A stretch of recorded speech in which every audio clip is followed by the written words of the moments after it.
So, I want to tell you about this guy who is honestly living in two completely different realities at the same time.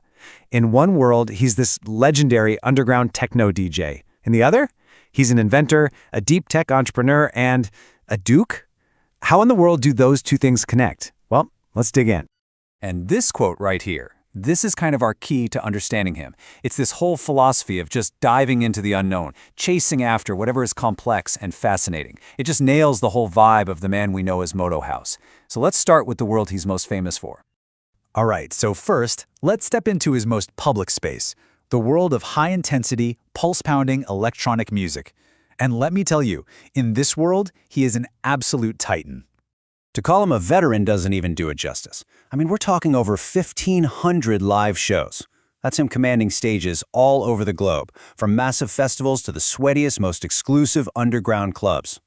And the time he puts in, it's just insane. More than 45,000 hours logged in the studio. That's not just a career, that's a complete and total obsession with sound. So his career path is really interesting. He actually started out back in '98, and get this, opening for hip-hop legends like Ice-T and the Wu-Tang Clan. But then, in 2009, he does a complete 180. He dives headfirst into the world of underground house and techno, and ends up creating almost 3,000 original tracks. Wild. And his reach? It's huge. We're talking official remixes for, rock royalty, Nirvana, Nine Inch Nails, Fleetwood Mac. And his own record label, Housetronaut, has become this global hub for underground artists from nearly 40 countries. The guy is everywhere, headlining festivals from Ibiza to Miami. But here's where things start to get different. There's this unique signature woven into all of his music, a little clue that points to something way deeper going on. All right, so what is this big secret? It's all about this. He tunes everything to 432 hertz. Now you might be thinking, so what? Well, pretty much all the modern music you listen to is standardized at 440 hertz. So his choice is super deliberate. It goes back to this old idea called Pythagorean sonic geometry, which basically says that certain frequencies are just more in sync with the universe, more in tune with nature itself. So think about that. He is knowingly stepping away from the global standard that literally everyone else uses. Why would he do that? Well, for him, it's not just about how the music sounds. He's a champion for the idea that this frequency, 432 hertz, is better for you. Like, it promotes wellness right down to a cellular level. And this is the belief that unlocks everything else. See, for Motoe Haus, sound isn't just something you listen to. It's what reality is made of. It's a fundamental force that can literally structure the world around us. And that idea, well, that takes us way beyond just music. So that kind of makes you wonder, right? If he's this deep and philosophical about his music, what else is going on? What other parts of his life are built on the same unique worldview? And wow, the answer, it's something you would never, ever guess. Because the artist the world knows as Motoe Haus is also Duke Nathan Lee Philby of Frasier. Okay, so let's hit pause on the DJ stuff for a minute, because now we're stepping into a totally different world. We're talking deep tech, we're talking crazy inventions, and a pretty shocking royal family line.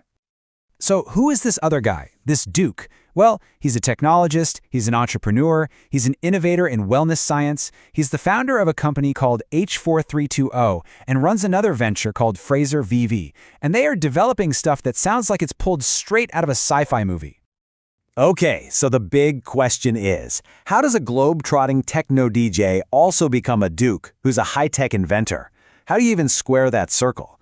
Well, it all comes back to this one single unifying idea about lineage and resonance. His family history is, well, it's a story in itself. It apparently goes all the way back to World War I, to a secret relationship between a Grand Duchess from European royalty and the son of a freed Creole engineer from Louisiana. Fast forward a few generations, and that unique line merges with the famous Scottish clan Frasier. And the result today is what he calls a living bridge between aristocracy and emancipation. What a concept, right? And here's the key part. He doesn't see this ancestry as some kind of heavy chain from the past. For him, it's more like a musical chord that's just waiting to be played. He believes he can tap into that resonant energy to create real change, to, as he puts it, change the key of empires. And this is basically his playbook for inventing things. He calls it the relativity set of 7 grand octaves. It's this idea that everything, from physical stuff like density and liquids, all the way up to abstract things like consciousness, they're all connected. They're all just different frequencies on the same scale. It's like a code he uses to design, well, everything. So you take the music, you take the science, you take the lineage, and you put it all together. What you get is this picture of a true modern enigma, a guy who moves between worlds that, for most of us, don't even seem to exist on the same planet. I mean, just look at this. On one side, you have the artist, remixing Nirvana, owning a record label. On the other side, you have the inventor, founding deep tech companies, creating water structuring devices, developing AR helmets, and, yeah, you're reading that right, designing a lightsaber prototype. It's absolutely wild. And we're not just talking about concepts on a whiteboard here.